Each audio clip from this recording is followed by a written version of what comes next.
Hello, welcome to HITC Sport, and did that actually just happen? Did I dream it? Was it some sort of sick, lucid, traumatic nightmare? Did I smack my head in the shower at 6 PM last night? Did I get run over by a bus? Please tell me I got ran over by a bus, because I would rather be a chunk of wet porridge on the sidewalk than for this to have actually happened.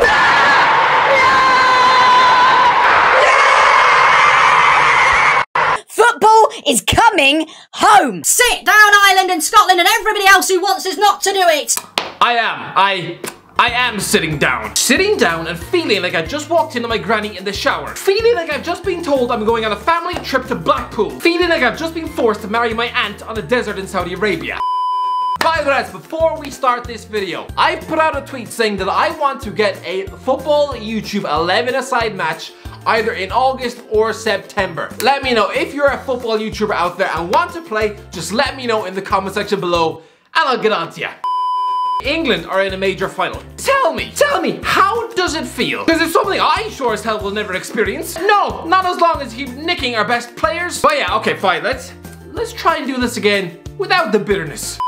Hello, welcome to HITC Sport and replay the goddamn match! Someone pointed a laser beam in Schmeichel's eye. He could have been blinded forever. How are Leicester supposed to challenge to the top four when their goalie can't even open his curtains unattended? UEFA have opened disciplinary proceedings. Go on, kick England out! How ironic that if Denmark managed to win Euro 92 and Euro 2021 because two teams were kicked out of the tournament. Oh, it's all very X-Factor, like when Frankie Carcosa got kicked out for refusing to take a shower. But lads, all we heard last night were the English commentators saying, "Oh, you all deserve this. Go outside and celebrate. You've just spent 18 months sitting inside, locked in prison. Finally, you get what you deserve." You get what you deserve. Sounds like the Joker seconds before he shoots Bobby D in the face. It's so nice for all the English. Yes, I guess this was their reward for going 18 months without a hug. This is their reward for having to do the shopping in Tesco's, looking like something out of the Rubber Bandits. Oh yes, shopping for potatoes whilst breathing like Bane in a hockey mask. Ever tried to sneeze one of those things? Last November, every trip to Asda just tasted like soggy milk. Oh yes, this was everyone's reward for spending a year making love to the hole in their couch. This was their reward for staving off boredom by playing Guess Who with the dog, drinking cat piss from the kettle, and cutting their hair in the sink. But me, I'm Irish. What about me? Where's my reward? Where's my release? I'll tell you what my release is. Apparently it's watching Declan Rice belt out "God Saves the Queen" as if he was auditioning for Britain's Got Talent. I mean, no problem with an Englishman singing his national anthem. Of course not. I don't have a Toblerone lodged in my brain, it's all good. But this guy, 3 years ago, he was singing my national anthem.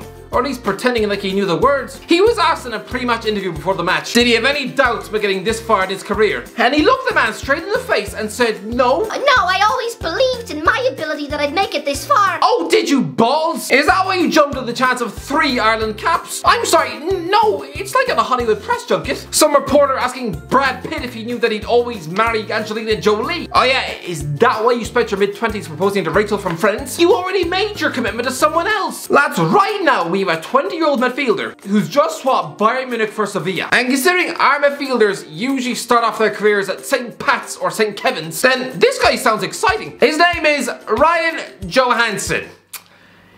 I don't care what he says right now. I just know he's going to be the Swedish Declan Rice. Look at his bio. Irish, Luxembourger, Swedish. Good Christ, he sounds like a type of sandwich. A ball-playing Sevilla midfielder in La Liga. No way he's going to commit to a decade of playing with Alan Brown. Come on, a former Bayern Munich wonder kid playing in a midfield with Jeff Hendrick. Wake up and just look forward to this Home Alone look-alike leading Sweden to the 2030 World Cup final. You can just smell it already. About the England game, the penalty last night, it was not a penalty. That was about as much a penalty as I am a Chinese dinner lady. Seconds before that, there were 2 balls on the pitch, and for the actual spot kick, Kasper Schmeichel had a laser pen stuffed in his eyes, as if he was some sort of house cat. I'm sorry, Denmark deserved a penalty shootout. Let's be real, there is no competition between these squads. Good Christ, towards the end of the match, we had Champions League finalists versus 3 lads from Brentford. I mean, offer Gareth Southgate the opportunity to select someone from Brentford, and he'd probably rather bite off his left ear. Kasper Schmeichel is the only Dane who'd have made England starting 11. I know he's had a good tournament, but trust me, they'd have looked at Martin Braithwaite as if he's a bag of hay. Good Christ, Danny Ings and Jamie Vardy are both much better players. So for Denmark to hang in there until the 104th minute, I honestly think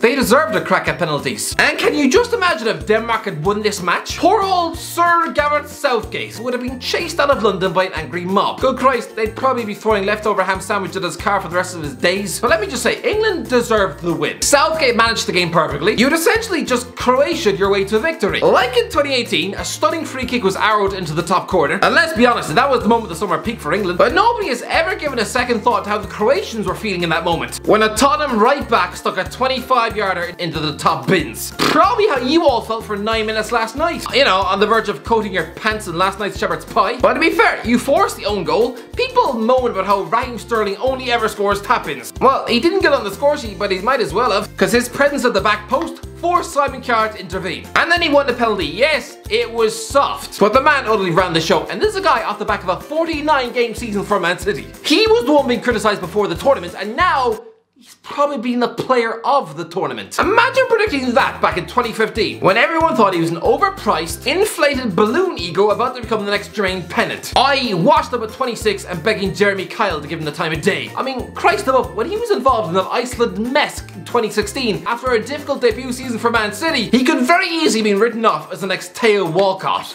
But look at him now. But lads, it is a bitter morning, alright? If you told me before the game that Jack Grealish should be substituted both on and off the pitch in a semi-final, I'd have laughed until I coughed up a kidney. Because I'd have assumed that he just chucked in a dog's dinner of a performance. No, actually it was a tactical switch, and that man is now probably going to win an international tournament. To make things worse, look at the tweet I put out. This mural of Grealish and Rice was actually painted in Dublin, what?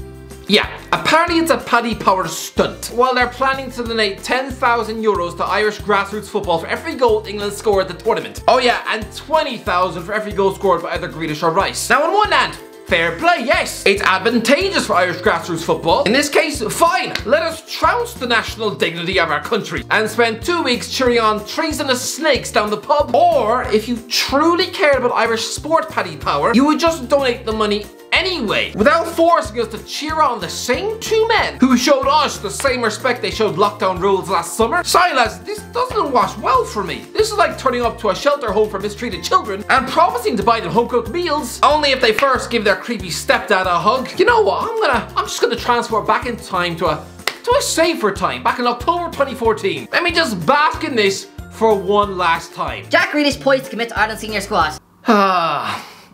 I'd imagine this is probably what Kirk Van Houten would do, looking at photos of his ex-wife. I know it's very sad, but just let me have this. I mean, I didn't fully appreciate this headline at the time, because back then, he was a 19-year-old wet pancake on Aston Villa's bench, so I probably looked at this headline and reacted the same way I would if my mother told me we were having egg sandwiches for dinner. This is a teenage child struggling for game time under Paul Lambert. You'd excuse me if I didn't think he'd be one day playing in the European Championship final. As the game against the United States is a friendly, England are not completely out of the equation until the point comes when he makes a competitive appearance in the qualifier. It's understood that such a late reversal by Grealish is inconceivable.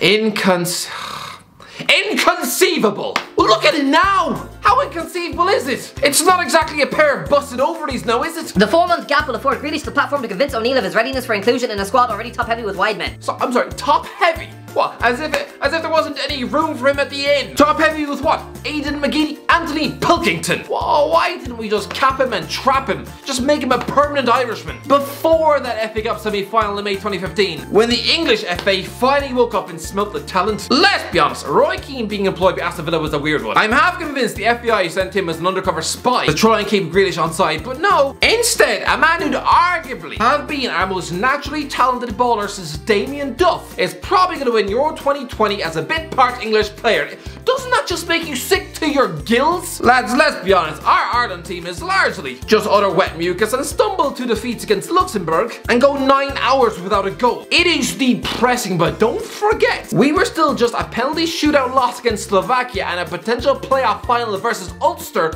away from this tournament. I'm convinced if we had top-class Premier League regulars like Declan Rice and Jack Grealish in our starting 11, not only would we have qualified for this tournament at Slovakia's expense, but we'd have probably then squeaked a shock win against Poland, snuck a draw with Sweden before losing to Spain. That would have put us into second place in Group E on 4 points. We'd have beaten Ukraine in the last 16 and set up a mouth-watering quarter-final with England. Can you imagine that?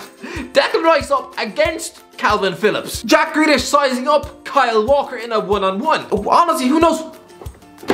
We could could have even have beaten England. Who knows? This could have been feasibly the best summer of my life. Beating England would be the greatest moment of my in and out of sport. Even if somehow I managed to get my couch pregnant, even giving birth to a half human, half pillow, it wouldn't matter. Beating England at the Euros, that would be the moment. But no, instead, I'm just gonna continue to cry myself into an empty Cheerios box.